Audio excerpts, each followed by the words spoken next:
मैं तुम्हें पैसे दे सकता हूँ, लेकिन बदले में तुम्हें मेरे साथ चलना होगा, मेरे कमरे तक। समझ रही हो ना, मैं क्या कह रहा हूँ? ये तुम क्या बोल रहे हो? मैं कोई ऐसी-वैसी लड़की नहीं हूँ। वाराणसी के 80 घाट की सीढ़ियों पर शाम उतर रही थी। गंगा आरती की तैयारियों के बीच घंटियों की आवाज गूंज रही थी, लेकिन उस पवित्र शोर में एक आवाज ऐसी थी जो किसी को सुनाई नहीं दे रही थी। वह थी मीरा के पेट की भूख की आवाज। 20 साल की मीरा, जिसके तन पर एक महिला कुचैला सूट था और जिसके दुपट्टे में सैकड़ों छेद थे, एक कोने में सिमटी बैठी थी। उसकी आंखों के नीचे काले घेरे थे, गाल पिचक गए थे और होंठ प्यास से सूख चुके थे। बनारस की यह शाम आध्यात्मिक थी, पर मीरा के लिए यह सिर्फ एक और दिन था, जब उसे यह नहीं पता था कि रात का खाना मिलेगा या सिर्फ पानी पीकर सोना पड़ेगा। लोग आते, गंगा मैया को नमन करते, आरती देखते और अपने घरों को लौट जाते। मीरा हर गुजरते हुए इंसान की ओर उम्मीद से देखती। उसकी आंखों में भीख नहीं, बल्कि एक मूक सवाल था, क्या मैं इंसान नहीं हूं? तभी वहां से एक हट्टा-कट्टा हलवाई गुजरा, जिसके हाथ में बाजी समोसे थे। उसने एक समोसा कुत्ते की तरफ फेंका और दूसरा मीरा की तरफ। कुत्ता झपटा और मीरा भी, लेकिन मीरा ने वह समोसा उठाया नहीं। उसका स्वाभिमान, जो इतनी गरीबी में भी जिंदा था, उसे रोक गया। उसने सोचा, जानवर और मुझ में कुछ तो फर्क होना चाहिए। उसी भीड़ में एक युवक खड़ा था, आदित्य प्रताप सिंह। उम्र करीब 28 साल। वह बनारस के एक पुराने रईस खानदान का वारिस था और शहर में रूहानी रसोई नाम से एक बड़ा हेरिटेज रेस्टोरेंट चलाता था। आदित्य अक्सर सुकून की तलाश में घाट पर आता था। उसके पास दौलत की कमी नहीं थी, पर दिल वीरान था। आदित्य ने मीरा को देखा। उसने देखा कि कैसे उस लड़की ने भूख से तड़पते हुए भी जमीन पर फेंका हुआ समोसा नहीं उठाया। आदित्य की आंखों में एक चमक आई। उसने भीड़ को चीरते हुए मीरा की ओर कदम बढ़ाए। आदित्य उसके सामने जाकर खड़ा हो गया। मीरा ने डर कर अपने पैर सिकोड़ लिए। उसे लगा, शायद यह भी कोई ताना मारने आया है या पुलिस वाला है जो उसे यहां से भगा देगा। आदित्य ने अपनी जेब से पैसे नहीं निकाले। वह घुटनों के बल बैठा और बेहद नरम आवाज में पूछा, भूख लगी है? मीरा ने कोई जवाब नहीं दिया, बस अपनी बड़ी-बड़ी डरी हुई आंखों से उसे देखती रही। आदित्य ने फिर कहा, मैं तुम्हें खाना खिला सकता हूं, लेकिन एक शर्त है। मीरा का दिल धक से रह गया। शर्त? शब्द सुनते ही उसके रोंगटे खड़े हो गए। गरीबों की दुनिया में शर्तों का मतलब अक्सर जिस्म का सौदा होता है। उसने गुस्से और डर से अपनी मुट्ठी भी ली। आदित्य, शायद उसके मन का डर पड़ गया। उसने तुरंत हाथ जोड़ते हुए कहा, गलत मत समझना। मेरी शर्त यह है कि मैं मुफ्त में खाना नहीं दूंगा। तुम्हें मेरे साथ चलना होगा, मेरे रेस्टोरेंट में काम करना होगा। बदले में खाना भी मिलेगा, छत भी और इज्जत के पैसे भी। भीख मांगकर पेट भरोगी या मेहनत करके सर उठाओगी, फैसला तुम्हारा है। मीरा सन्न रह गई।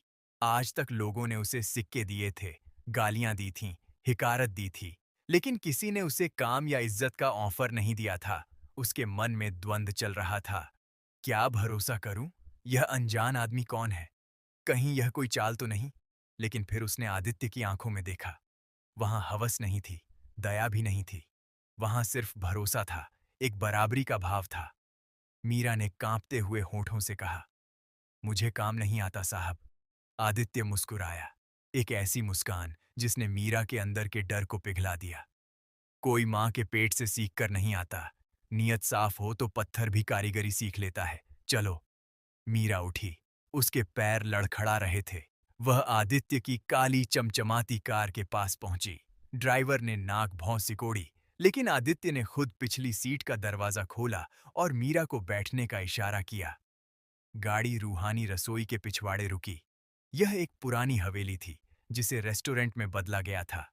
वहां मसालों की खुशबू हवा में तैर रही थी, इलायची, केसर और देसी घी की महक। आदित्य मीरा को लेकर अंदर आया।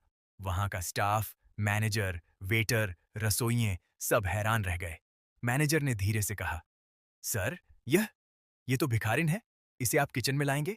ग्राहक क्या सोचेंगे? आदित्य ने कड़क आवाज में कहा, यह भिखारिन थी, अब यह हमारे परिवार का हिस्सा है। काकी, वहां की बुजुर्ग रसोइयां, इसे गुसल खाने ले जाओ। इसे साफ कपड़े दो और पेट भरकर खाना खिलाओ। कल से काम शुरू होगा। उस रात मीरा ने सालों बाद साबुन की खुशबू महसूस की। जब वह नहाकर काकी का दिया हुआ एक पुराना लेकिन साफ आसमानी सलवार सूट पहनकर बाहर आई, तो आईने में उसने खुद को पहचाना नहीं। धूल की परतों के नीचे एक बेहद सुंदर सांवली सलोनी सूरज छिपी थी। उसकी आंखें, जो अब तक बुझी हुई थी, अब दिए की तरह चमक रही थी। काकी ने उसे दाल, चावल और गर्म रोटियां दी। मीरा ने पहला निवाला मुंह में डाला और उसकी आंखों से झरझर आंसू बह निकले। यह सिर्फ खाने का स्वाद नहीं था, यह आजादी का स्वाद था। आदित्य दूर खड़ा यह सब देख रहा था। उसके दिल को एक अजीब सा सुकून मिला जो करोड़ों की डील साइन करके भी नहीं मिलता था। शुरुआत के दिन आसान नहीं थे। स्टाफ के लोग मीरा से दूरी बनाकर रखते। उसे अछूत जैसा महसूस कराया जाता। उसे बर्तन धोने का काम मिला था। मीरा बिना शिकायत किए घंटों झूठे बर्तन मांजती। उसके हाथ कट जाते, कमर दुखती, लेकिन वह उफ तक नहीं करती, क्योंकि वह जानती थी कि बाहर की दुनिया की जलालत से यह दर्द कहीं बेहतर है। आदित्य चुपचाप उस पर नजर रखता था। एक दिन किचन में बहुत हड़बड़ी मची थी। शाम के वक्त शाही पनीर का आर्डर बहुत ज्यादा था। मुख्य बावर्ची ने गलती से ग्रेवी में नमक ज्यादा डाल दिया था। अब नया बनाने का वक्त नहीं था। बावर्ची चिल्ला रहा था, सब डरे हुए थे। मीरा कोने में खड़ी बर्तन धो रही थी। वह झिझकते हुए आगे आई और धीरे से बोली, माफ करना, अगर इसमें थोड़ा सा दूध और भुना हुआ बेसन मिला दें और ऊपर से नींबू का रस, तो नमक कम हो जाएगा। बावर्ची ने उसे डांटने के लिए मुंह खोला। तू हमें सिखाएगी 2 टके की?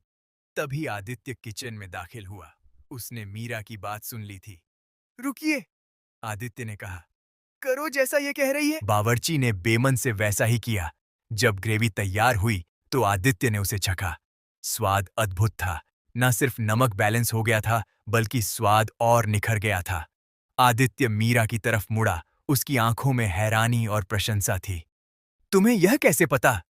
मीरा ने नजरें झुकाकर कहा, मेरी माँ, जब हम छोटे थे और कभी-कभी नमक ज्यादा हो जाता था, तो वह ऐसे ही ठीक करती थी। गरीबी सिखा देती है साहब कि खाने को बर्बाद नहीं करते, उसे सुधारते हैं। उस दिन के बाद मीरा का काम बदल गया। आदित्य ने उसे सब्जी काटने और मसालों को तैयार करने का काम सौंपा। धीरे-धीरे आदित्य और मीरा के बीच की दूरियां मिटने लगीं। आदित्य अक्सर बहाने से किचन में आता, कभी मसालों के बारे में पूछता, कभी खाने के बारे में। एक बरसात की दोपहर जब रेस्टोरेंट खाली था, मीरा मसालों के डिब्बे साफ कर रही थी। आदित्य वहां आया। मीरा, तुम पढ़ना जानती हो? उसने पूछा। मीरा ने सिर हिलाया। नहीं साहब। तो फिर मसालों को पहचानती कैसे हो? मीरा ने एक डिब्बा उठाया, आंखें बंद कीं और गहरी सांस ली। महक से साहब, हर मसाले की अपनी एक कहानी होती है, जैसे हर इंसान की होती है। ये दालचीनी है, थोड़ी मीठी, थोड़ी तीखी, बिल्कुल जिंदगी जैसी। आदित्य मंत्रमुग्ध होकर उसे देखता रह गया। उस पल उसे एहसास हुआ कि मीरा कोई साधारण लड़की नहीं है। उसके पास एक ऐसी रूह है जो आदित्य की खाली दुनिया को भर सकती है। बारिश की बूंदें खिड़की से आ रही थीं। आदित्य ने अनजाने में अपना हाथ मीरा के हाथ पर रख दिया।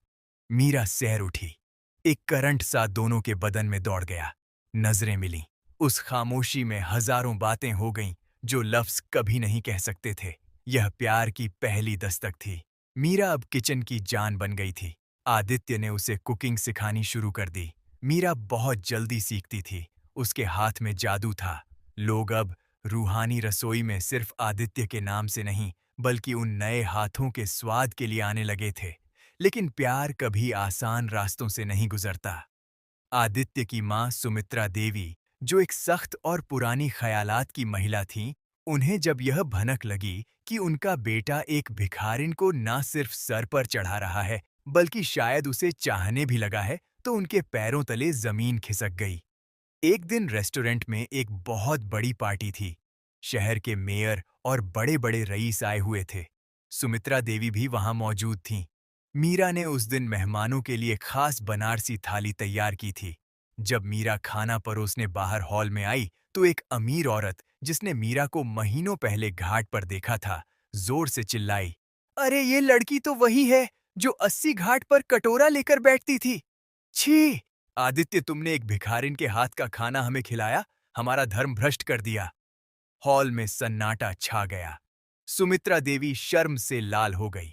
उन्होंने आगे बढ़कर मीरा के गाल पर एक जोरदार तमाचा जड़ दिया। निकल जा यहां से, तुझे पनाह दी और तूने मेरी नाक कटवा दी। मीरा का गाल जलने लगा, लेकिन उससे ज्यादा उसका दिल जल रहा था। उसकी आंखों से आंसू बह निकले। वह बिना कुछ बोले अपना एप्रण खोलकर वहां से भाग गई।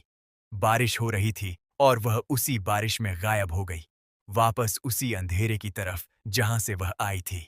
आदित्य उस वक्त ऑफिस में था। जब वह शोर सुनकर बाहर आया तो मीरा जा चुकी थी। उसे पूरी बात पता चली। उस दिन पहली बार आदित्य ने अपनी मां की आंखों में आंखें डालकर बात की। मां, आपने उसे नहीं, मेरे दिल को तमाचा मारा है। वह भिखारिन नहीं थी, वह इस रसोई की अन्नपूर्णा थी। और आप लोग जिसे धर्म भ्रष्ट होना कहते हैं, मैं उसे इंसानियत कहता हूं। अगर वह इस घर में नहीं रहेगी तो मैं भी नहीं रहूंगा। आदित्य पागलों की तरह अपनी गाड़ी लेकर बारिश में निकल पड़ा। आदित्य ने पूरा बनारस छान मारा, हर घाट, हर गली, हर मंदिर। बारिश रुकने का नाम नहीं ले रही थी। उसका दिल बैठा जा रहा था। क्या उसने मीरा को हमेशा के लिए खो दिया? रात के 2 बज चुके थे। थक हार कर आदित्य 80 घाट की उसी जगह पर पहुंचा जहां वह मीरा से पहली बार मिला था। वहां एक पेड़ के नीचे भीगी हुई और कांपती हुई मीरा बैठी थी। उसने अपने घुटनों में सिर छुपा रखा था। वह रो नहीं रही थी, बस सुन्न हो चुकी थी। आदित्य दौड़कर उसके पास गया। उसने अपना कोट उतारकर मीरा को ओढ़ाया। मीरा! उसने पुकारा। मीरा ने सिर उठाया। उसकी आंखों में शिकायत नहीं, बस एक गहरी उदासी थी। साहब, आप क्यों आए? मैं वहीं ठीक थी। कचरे को महल में रख देने से वह सोना नहीं बन जाता। आदित्य ने उसका चेहरा अपने हाथों में लिया। उसकी आंखों से आंसू छलक पड़े। तुम कचरा नहीं हो मीरा, तुम मेरी जिंदगी हो। उस महल में, उस रसोई में और मेरे सीने में सिर्फ सन्नाटा था। तुमने आकर उसे भरा है। तुम नहीं जानती, लेकिन पिछले 6 महीनों में मैंने सांस लेना सीखा है, सिर्फ तुम्हारे कारण। मीरा ने उसे अविश्वास से देखा। लेकिन समाज, आपकी मां। आदित्य ने उसे अपने सीने से लगा लिया। बारिश और तेज हो गई, जैसे आसमान भी उनके मिलन पर खुशी से रो रहा हो। भाड़ में जाए समाज। इज्जत पैसे से नहीं, चरित्र से होती है, और तुमसे ज्यादा अमीर चरित्र मैंने किसी का नहीं देखा। मुझसे शादी करोगी मीरा? मेरी पत्नी बनोगी, मेरी अर्धांगिनी? यह सुनते ही मीरा फूट फूट कर रो पड़ी। यह आंसू दुख के नहीं थे, यह उस स्वीकारोक्ति के थे जिसके लिए हर इंसान तरसता है, अपनापन। उसने धीरे से सिर हिलाया। आदित्य ने उसे गोद में उठा लिया। अध्याय 7। रूहानी रसोई अब सिर्फ एक रेस्टोरेंट नहीं, बल्कि एक ब्रांड बन चुका था। लेकिन इससे भी बड़ी बात यह थी कि आदित्य और मीरा ने मिलकर एक संस्था खोली थी, अपना घर। यहां वे उन लड़कियों और बच्चों को लाते थे जो घाटों पर भीख मांगते थे। उन्हें खाना बनाना, सिलाई, कढ़ाई और पढ़ना सिखाया जाता था। आज रूहानी रसोई को भारत के सबसे प्रतिष्ठित कुकिंग अवार्ड से सम्मानित किया जा रहा था। मंच पर आदित्य खड़ा था। एंकर ने माइक पर अनाउंस किया, और अब मैं बुलाना चाहूंगा इस कामयाबी के पीछे की असली ताकत को, मिसेस मीरा। आदित्य सिंह। मीरा मंच पर आई। उसने एक खूबसूरत बनारसी साड़ी पहनी थी, माथे पर छोटी सी बिंदी और मांग में सिंदूर। उसके चेहरे पर अब वो डर नहीं था, बल्कि गजब का आत्मविश्वास था। हॉल तालियों से गूंज उठा। वही लोग जो कभी उसे दुत्कारते थे, आज खड़े होकर तालियां बजा रहे थे। आदित्य की मां सुमित्रा देवी भी सामने की पंक्ति में बैठी थीं। उनकी गोद में आदित्य और मीरा का 1 साल का बेटा था। उनकी आंखों में भी अब बहू के लिए सिर्फ गर्व था। मीरा ने माइक थामा। उसकी आवाज थोड़ी कांपी, फिर स्थिर हो गई। मैं आज यहाँ खड़ी हूँ तो अपनी काबिलियत से ज्यादा अपने जीवन साथी के भरोसे की वजह से। उन्होंने मुझे तब अपनाया जब मैं खुद को भी नहीं अपना पा रही थी। लोग कहते हैं कि प्यार अंधा होता है, पर मैं कहती हूँ कि प्यार वह नजर है जो फटे कपड़ों के अंदर छिपे इंसान को देख लेती है। उसने आदित्य की ओर देखा और कहा, आपने मुझे भीख में सिक्के नहीं दिए, आपने मुझे मेरी जिंदगी दी। I love you. आदित्य ने सबके सामने मीरा का माथा चूम लिया। निष्कर्ष, दोस्तों, मीरा और आदित्य की यह कहानी हमें यह सिखाती है कि किसी भी इंसान का वक्त कभी भी बदल सकता है, बस जरूरत है तो एक हाथ की जो उसे थाम ले। सच्चा प्यार वह नहीं जो रंग रूप या बैंक बैलेंस देखे। सच्चा प्यार वह है जो रूह को निखार दे। आज हम रास्तों पर न जाने कितने गरीबों को देखते हैं और मुंह फेर लेते हैं। क्या पता उनमें से कोई कल का मीरा या कोई खोया हुआ हीरा हो। अगर हम थोड़ी सी दया और थोड़ा सा भरोसा दिखाएं तो यह दुनिया वाकई जन्नत बन सकती है। अगर इस कहानी ने आपके दिल के किसी कोने को छुआ हो, आपकी आंखों को नम किया हो, तो इस वीडियो को लाइक जरूर करें। इसे अपने साथी और दोस्तों के साथ शेयर करें ताकि प्यार और इंसानियत की यह लौ जलती रहे। चैनल को सब्सक्राइब करें क्योंकि यहाँ हम कहानियां नहीं जज्बात सुनाते।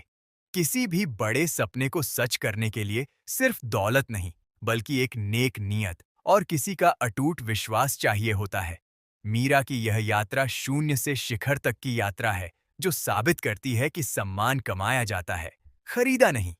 आदित्य ने न केवल एक लड़की को सहारा दिया बल्कि खुद के जीवन को भी एक नया उद्देश्य प्रदान किया। समाज चाहे कितनी भी बाधाएं डाले, लेकिन जब दो रूहें एक दूसरे का संबल बनती हैं तो बड़ी से बड़ी दीवार ढह जाती है। बनारस के उन घाटों पर आज भी उस रूहानी रसोई की महक हवाओं में तैरती है जो हमें याद दिलाती है कि मानवता से बड़ा कोई धर्म नहीं। इस कहानी का हर लफ्ज एक उम्मीद है उन लोगों के लिए जो अंधेरे में रोशनी की तलाश कर रहे हैं। याद रखें, आपकी आज की स्थिति आपकी आखिरी मंजिल नहीं है। मेहनत और ईमानदारी से हर कोई अपनी रूहानी रसोई तक पहुंच सकता है। आइए, हम सब मिलकर इस संदेश को आगे बढ़ाएं और समाज में सकारात्मकता का बीज बोएं। अंत में यही कहूंगा कि जब आप किसी की मदद करते हैं, तो आप सिर्फ उनका पेट नहीं भरते, बल्कि उन्हें खुद पर गर्व करने की एक वजह देते हैं, जो दुनिया की सबसे बड़ी पूंजी है। शुक्रिया।